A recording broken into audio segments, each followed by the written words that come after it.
Hello. இன்னைக்கு நம்ம பார்க்க போற மிஸ்செலேனியஸ் ப்ராப்ளம் என்ன அப்படின்னா finding the terms of AP and GP. So question எப்படி கொடுத்துருப்பாங்க அப்படின்னா ஒரு வேர்ட் ப்ராப்ளமா இருக்கும். அந்த வேர்ட் ப்ராப்ளம்ல ஒரு சிச்சுவேஷன் சொல்லியிருப்பாங்க. அந்த சிச்சுவேஷனை நம்ம அண்டர்ஸ்டாண்ட் பண்ணிக்கிட்டு அதில் வரக்கூடிய டேர்ம்ஸ் ஏபி ஃபார்மேட்ல வருதா ஜிபி ஃபார்மேட்ல வருதான்னு கண்டுபிடிச்சிக்கணும். கண்டுபிடிச்சிட்டு அதில் ஏதாவது ஒரு டேர்ம் கண்டுபிடிக்க சொல்லியிருப்பாங்க. Find the amount after 20 years இந்த மாதிரி கண்டுபிடிக்க சொல்லியிருப்பாங்க. அதுக்கு நம்ம எப்படி அந்த ஏபிஜிபியோட ஜென்ரல் டேர்ம் ஃபார்முலாவை யூஸ் பண்றது அப்படிங்கிற மாதிரி ஒரு 2 ப்ராப்ளம் பார்க்கலாம்.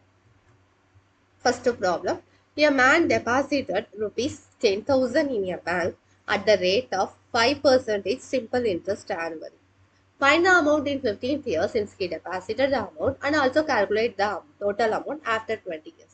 ஸோ கொஸ்டின்ல என்னன்னா ஒருத்தர் 10,000 டெபாசிட் பண்றான். அந்த டெபாசிட் பண்ணக்கூடிய அமௌண்ட்டுக்கு தனி வட்டி 5% ஆனுவலா போடுறாங்க. ஒரு வருஷத்துக்கு 5% வட்டி போடுறாங்க. இது காம்பவுண்ட் இன்ட்ரெஸ்ட் கிடையாது, இது சிம்பிள் இன்ட்ரெஸ்ட். ஸோ இன்ட்ரெஸ்டோட அமௌண்ட் எவ்ரி இயர் சேமாக தான் இருக்கும். நம்ம கண்டுபிடிக்க வேண்டியது என்னன்னா 15th இயர்ல எவ்வளோ அமௌண்ட், அதே மாதிரி ஆஃப்டர் 20 இயர்ஸ் எவ்வளோ அமௌண்ட் கண்டுபிடிக்கணும். முதல்ல நமக்கு ஒவ்வொரு வருஷமும் என்னென்ன அமௌண்ட்டுங்கிறத நம்ம பார்த்துக்கலாம். ஃபர்ஸ்ட் இயர்ல எவ்வளோ அமௌண்ட்? ஃபர்ஸ்ட் இயர்ல 10,000. அடுத்த இயர்ல செகண்ட் இயர்ல first year plus interest.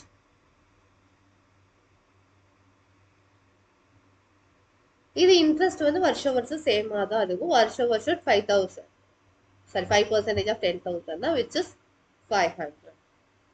So 1,500. Third இயர்ல எவ்வளோ இருக்கும்? தேர்ட் இயர்ல செகண்ட் இயர் பிளஸ் இன்ட்ரெஸ்ட் அப்படின்னா 11,000 இருக்கும். ஸோ நமக்கு ஃபார்ம் பண்ற சீக்வன்ஸ் எப்படி இருக்கும் அப்படின்னா 10,000, 10,500, 11,000 இப்படியே போய்கிட்டே இருக்கும்.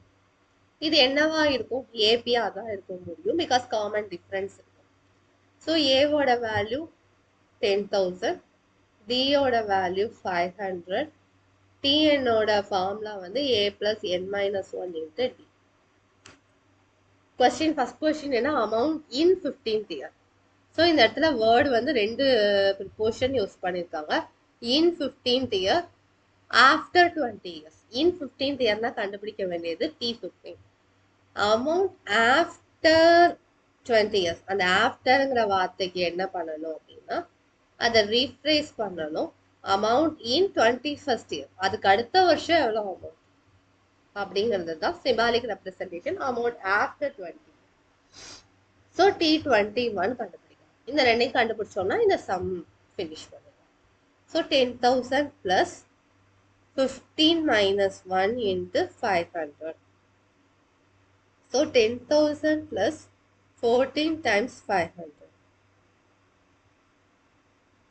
So 4 5s are 20, balance 2, 1 5s are 5, 7. ரெண்டே ஆட் பண்ணோம் 17,000. இங்க T21 பார்த்தோம்னா 10,000 plus 21 minus 1, 500. So 10,000 plus 20 times 500.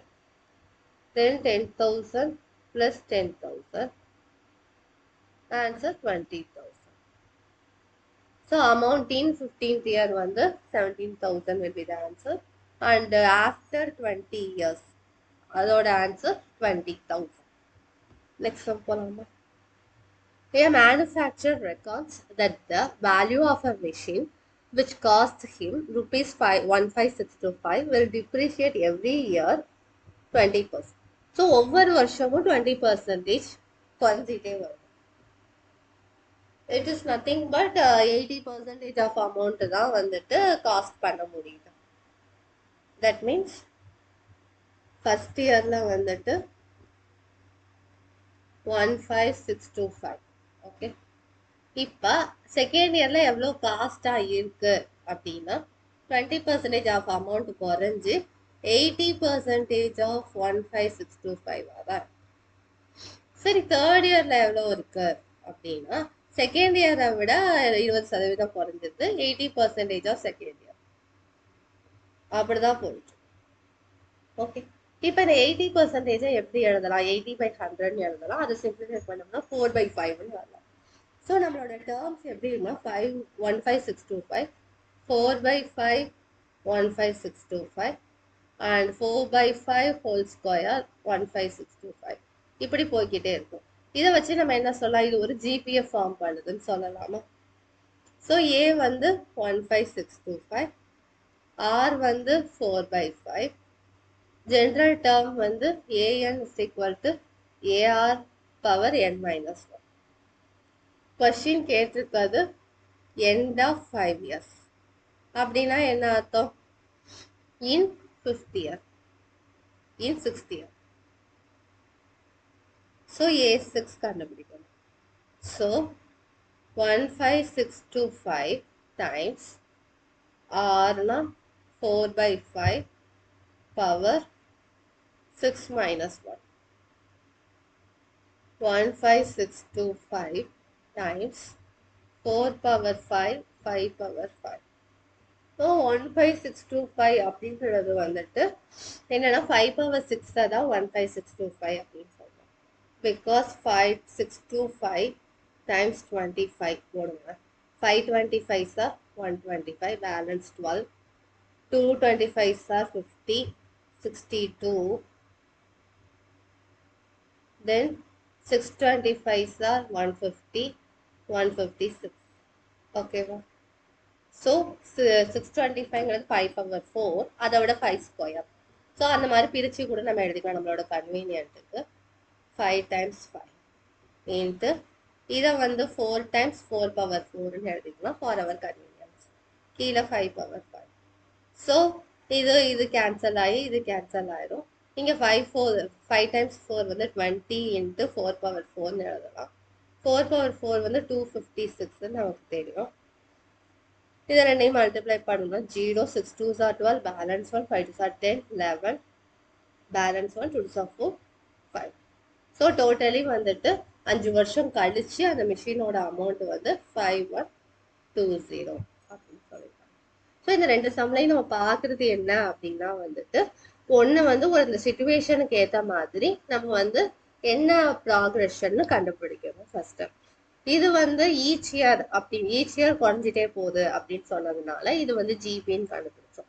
அது வந்து சிம்பிள் இன்ட்ரெஸ்ட்ங்கிறதுனால அது வந்து ஏபின்னு கண்டுபிடிச்சோம். ஸோ அந்த மாதிரி அந்த சிச்சுவேஷன்ல ஃபார்ம் ஆகக்கூடிய சீக்வன்ஸ் வந்து என்ன மாதிரி சீக்வன்ஸா கிடைக்குது, அது கிடைக்கிறதோட எத்தனாவது டேர்ம் கேட்டிருக்காங்க, இன்தன்னு கேட்டிருக்காங்களா, ஆஃப்டர்ன்னு கேட்டிருக்காங்களா, எண்டுன்னு கேட்டிருக்காங்களா, அதெல்லாம் நம்ம பார்த்து அதுக்கேற்ற மாதிரி கண்டுபிடிக்கணும். அதுதான் இந்த ப்ராப்ளமோட work. Okay. Thank you.